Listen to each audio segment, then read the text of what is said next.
ঋতুস্রাব চলাকালীন অবস্থায় নারীরা কিভাবে কোরআন মাজিদ পড়বে? সমস্ত ওলামাদের ঐক্যমতে ঋতুস্রাব অবস্থায় মেন্স পিরিয়ড হাইজ অবস্থায় কোরআন মাজিদকে টাচ করা হারাম।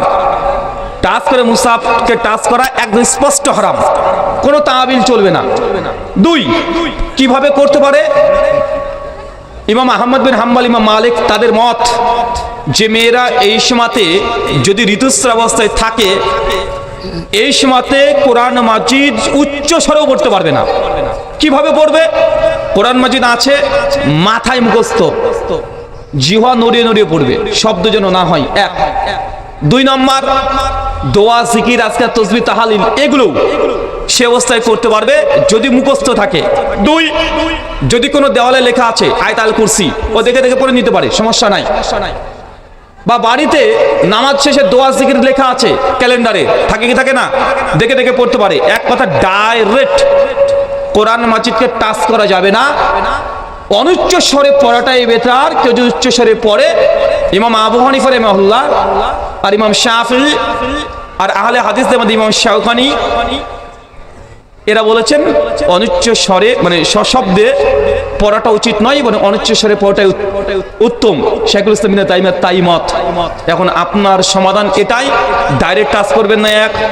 দুই, মুখস্থ যদি থাকে জিহ্বা নড়িয়ে নড়িয়ে পড়বেন, শব্দ করবেন না। কথা বুঝতে পারলেন? পড়া তিন ধরনের হয়। এক,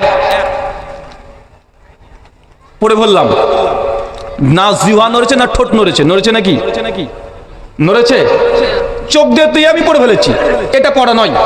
দুই, পড়লাম শব্দ হলো না, ঠোঁট নড়েছে জিহ্বা নড়েছে, এটা পড়া।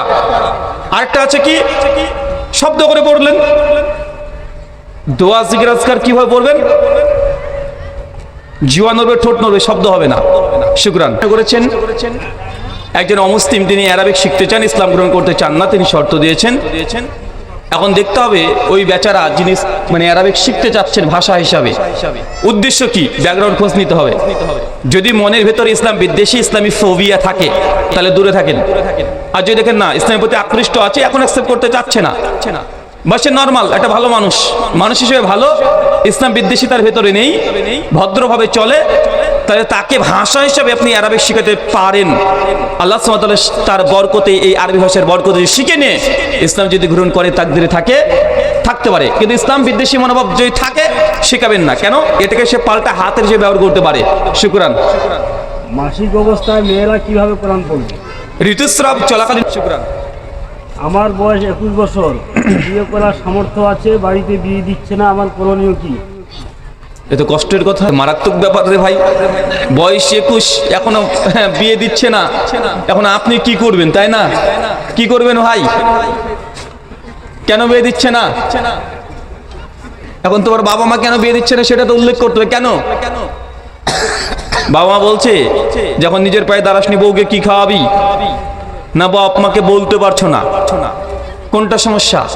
যদি আব্বা আমাকে বলতে লজ্জাবোধ করো যে বিয়ে করতে চাই কিন্তু বিয়ে করবো এটা বলতে পারছেন না, তার মানে বিয়ে করে এখন যোগ্যতা অর্জন করতে পারোনি। যেই দিন বাপকে বলতে পারবে, মাকে বলতে পারবে মা আমার স্ত্রী দরকার, বিয়ে করব প্রয়োজন, যেদিন বলতে পারবে সেদিন যোগ্যতা হয়েছে। যদি বলার যোগ্যতা মুখ ফুটে না হয় তো বিয়ে করার এখনের জন্য তুমি পারফেক্ট না, তুমি কাল থেকে সিয়াম রোজা পালন করবে। নবী বলছেন সে বুখারী কিতাবুন নিকাহ 5051 নম্বর হাদিস, যুবক দল যার সামর্থ্য আছে বিয়ে কর, যার সামর্থ্য নাই সে রোজা কর। তো বলারই তো সামর্থ্য হয়নি, তুমি বিয়ে করে বউ কি করবে? তুমি এখন ফিডারে করে দুধ খাও, তোমাকে বিয়ে করতে হবে না। দুই, যদি এমন পজিশন হয় যে না আব্বা মাই দিতে চাচ্ছে না, বিয়ে করার কথা বললে বলে তুই ছোট, তুই এখন বিয়ে করে কি করবি? তো একটা কাজ করতে পারেন, আব্বার জুতো পর্যন্ত মানে জুতো, আপনার আব্বার যে জুতো আছে কালকে পরে ঘুরে বেড়াবেন। যদি বলে জুতো কি করছিস আমার জুতো কেন, বলে আব্বা তোমার জুতো এখন আমার পায়ে হয়, মানে বাপকে বোঝাতে হবে যে তোমার জুতো আমার পায়ে হয়, মানে এখন সব কিছুই হয়। যদি তাতে যদি কাজ না হয় 1 সপ্তাহ এই ট্যাবলেট চলবে, এরপর একটু অ্যান্টিবায়োটিক বাড়িয়ে দিবেন, 600 পাওয়ারে দিয়ে দিবেন। কি করবেন? ডাইরেক্ট বাপের জামা কাপড় পরে ঘুরে বেড়াবেন, 1 সপ্তাহ চলবে। এই জামা কাপড় পরে ঘুরে বসবেন, আব্বা তোমার জামা প্যান্ট এখন আমার গায়ে হয়, পরে ঘুরে বেড়ান। ঈদের জামা কাপড় কিনে না, বাপের টাপ পরে কাজ চালিয়ে দেন। তাও যদি না বুঝে শেষ সপ্তাহে করবেন কি বাপের আন্ডার প্যান্ট পরে ঘুরে বেড়ান। বুঝেন নাই? এখন এটাও যদি কাজ না হয় কি করবেন? এলাকার হুজুরদেরকে বলেন যে হুজুর বিয়ে করতে চাই, আব্বাকে একটু বুঝান, বা আপনার বাপের বন্ধু যারা আছে তাকে দিয়ে বলার চেষ্টা করেন, যার কথা আপনার বাপ রক্ষা করতে পারে। আর বাপ যারা আছে তাদেরকে বলি ছেলেদের বয়স হয়ে গেছে, বিয়ে দিয়ে দেন, মোটরসাইকেলে পরে দিবেন, 2 চাকার মোটরসাইকেলের চাইতে 2 চাকার নারী দিয়ে দেন, ছেলেটা ভালো থাকবে। আর 2 চাকার বাইক দিবেন, নারী দিবেন না, তাহলে ওই বাইকের পরে অন্য কোনো নারীকে বসিয়ে আপনার ছেলে লুচ্চামি করবে, তখন জাহান নামে যাওয়ার জন্য আপনি ওর কারণ হয়ে যাবেন। শুকরান। আরেকটা আছে, আমি মাদ্রাসার ছাত্র, রমজান মাসে চুক্তি করে তারাবি পড়ার জন্য টাকা আনা যাবে কিনা? রমজান মাসে কোরআন মাজিদ পড়ার জন্য চুক্তি করে নিতে পারবেন কি পারবেন না? শোনেন, শুধু কোরআন মাজিদকে ডাইরেক্ট আপনি নিচ্ছেন এই শর্তে যদি নেন, সমস্ত ওলামাদের ঐক্যমতে হারাম। কিন্তু যদি পারিশ্রমিক হিসেবে নেন, যেমন আমি একদিন শেখ আছে আপনার এলাকাতে, আপনাদের মসজিদে এখন তারাবির নামাজ হবে, শেখ উপস্থিত হয়েছে, গ্রামেবাসী মানুষ বললেন যে উস্তাদ আপনি এসেছেন, আজকে তারাবিটা পড়িয়ে দেন। আর শেখ যদি বলে যে ঠিক আছে ভাই পড়াবো, তবে 500 টাকা লাগবে, কথা কি বুঝতে পারলেন? 500 টাকা লাগবে, নচেত পড়াবো না, এটা হারাম। কিন্তু আপনি বলছেন, শাইখকে দেখাচ্ছে এই পাশের গ্রাম আছে লক্ষ্মীপুর, ওই লক্ষ্মীপুর থেকে কিছু জনগণ এসে বলছে উস্তাদ আপনাকে তারাবির নামাজের জন্য আমরা রাখতে চাই 1 মাস, তারাবির নামাজ পড়াতে হবে, 5 ওয়াক্ত নামাজও আপনাকে পড়াতে হবে, ঈদের নামাজ পড়িয়ে আপনার ছুটি, আপনাকে আমরা ইনভাইট করছি, দাওয়াত দিচ্ছি। এখন শাইখ কে সঙ্গে যদি কমিটি বলে যে আপনাকে 15,000 দেবো বা 20,000 দেবো, শেখ সেই সময়তে যদি সে টাকা নেয়, এটা হারাম না। কেন? কারণ এটা নামাজ পড়ানোর জন্য টাকা নিচ্ছে না, এটা দায়িত্ব পালনের জন্য। তারাবি তো ওনার গ্রামেও পড়তে পারে, পারে কি পারে না? পারে কি পারে না? ঈদের নামাজ তো ওনার গ্রামেও পড়তে পারে। আপনি যখন দায়িত্ব দিচ্ছেন, এটা দায়িত্বর জন্য, কথা বুঝতে পারলেন? এটা দায়িত্বের জন্য, নামাজ পড়ানোর জন্য না। নামাজ তো উনি যে কোনো জায়গাতে পড়তে পারে, ও দায়িত্ব থাকবে না, এখানেও পড়তে পারে, ওনার কাজ আছে আজকে মালদা থেকে মালদাতেও পড়তে পারে তারাবি নামাজ, পারে কি পারে না?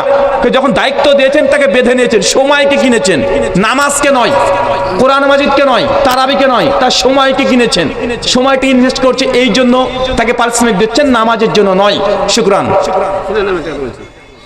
দুইজন ছেলে মেয়ে ভেগে চলে গেলেন, অন্য মৌলভী সাহেব মোড় পড়ে দিলেন, অলি ছাড়া মোড়টা হবে কি হবে না? 2জন ছেলে মেয়ে ভেগে গেছে, আর একটা হুজুর আছে বদমাস, ও খাটাসর বিয়ে পড়িয়ে দিয়েছে, আবার অলিও নাই, এখন বিয়ে হবে কি হবে না? সুনান তিরমিজি কিতাবুন নিকাহ হাদিস নাম্বার 1102-3-4, আমাদের আয়েশা থেকে হাদিস বর্ণনা, পর একাধিক হাদিস আছে তিরমিজিতে। আমাদের আয়েশা বলছেন নবী থেকে মারফু সূত্রে লাল নিকাহ ইল্লা বিওয়ালি, ওই বিয়েটা বৈধ নয় যে বিয়েতে মেয়ের অভিভাবক রাজি নেই। কি বললাম? যে বিয়েতে মেয়ের গার্জিয়ান অভিভাবক রাজি নেই, ওই বিয়ে যদি একজন হুজুর, কেন 1 কোটি হুজুর যদি এসে 1 কোটি বার যদি কবুল বলায়, তারপরে আল্লাহর দরবারে বিয়ে হবে না। কি হবে না বলেন তো? কি হবে না? বিয়ে হবে না। একটা হুজুর কেন, 1 কোটি হুজুর যদি 3 কোটি বার কবুল বলায়, তারপরে বিয়ে হবে না। শরীয়তের দৃষ্টিতে হবে না, আল্লাহর দরবারে হবে না। দুনিয়ার আদালত থেকে হয়ে যেতে পারে, মোদিজির সংবিধান অনুযায়ী হয়ে যেতে পারে, কিন্তু আল্লাহর আদালতে হবে না। যিনি বিয়ে পড়িয়েছেন ইনিও গুনাহগার, পাপিষ্ঠ, আর যে যাকে নিয়ে ভেগে পালে বিয়ে করেছে তারা দুজনই পাপিষ্ঠ। অলি ছাড়া বিয়ে পড়ানো হারাম, বিয়ে করাটাও হারাম, করলে গুনাহ কাবিরা হবে। এটা বিয়েই নয়, বরং তার জিনার সঙ্গে যুক্ত হয়ে গেছে। কথা বুঝতে পারলেন? তাওয়ানু বিররি ওয়া তাকওয়া, তোমরা সৎ কাজে একে অপরের সঙ্গে সহযোগিতা করো, মন্দ কাজে নয়। সূরা মাইদা আয়াত নম্বর 2 এর মধ্যম অংশ। শুকরান, জাযাকাল্লাহু খায়রান, বারাকাল্লাহু ফিকুম। আল্লাহ